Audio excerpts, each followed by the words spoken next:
नमस्कार मित्रांनो, स्वागत आहे तुमचं मराठी बोल या आपल्या चॅनलवर। राज्यातील शेतकरी बांधवांच्या मनात गेल्या अनेक दिवसांपासून एकच प्रश्न होता की नमो शेतकरी महासन्मान निधी योजना बंद झाली की काय। कारण गेल्या 5-6 महिन्यांपासून योजनेचा हप्ता रखडलेला होता। पण मित्रांनो, आता या योजनेबाबत एक अतिशय महत्त्वाची आणि आनंदाची अपडेट समोर आली आहे। अर्थसंकल्पात या योजनेसाठी कोट्यावधींचा निधी मंजूर करण्यात आला असून हप्त्याचा मार्ग मोकळा झाला आहे। हा निधी नेमका कसा आणि कोणाला मिळणार, चला सविस्तर पाहूया। मित्रांनो, अर्थसंकल्पीय अधिवेशनात या योजनेचा स्पष्ट उल्लेख नसल्यामुळे संभ्रम निर्माण झाला होता।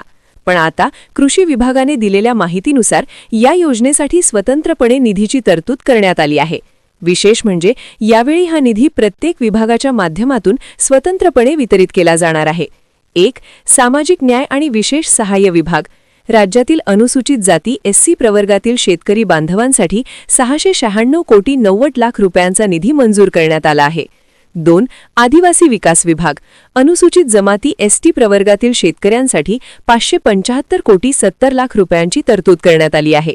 याचाच अर्थ असा आहे की सरकारने या योजनेसाठी भरीव तरतूद केली असून योजना पूर्णपणे सुरू आहे।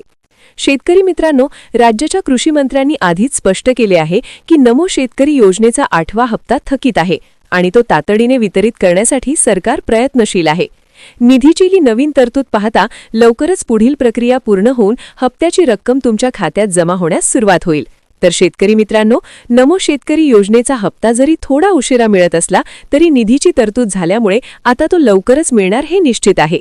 हप्ता जमा होण्याची अधिकृत तारीख जाहीर झाल्यास आपण आपल्या चॅनलवर सर्वात आधी अपडेट देऊ। अशाच अचूक आणि सरकारी GRच्या माहितीसाठी मराठी बोल चॅनलला आत्ताच सबस्क्राईब करा। पुन्हा भेटूया नवीन माहितीसह। धन्यवाद।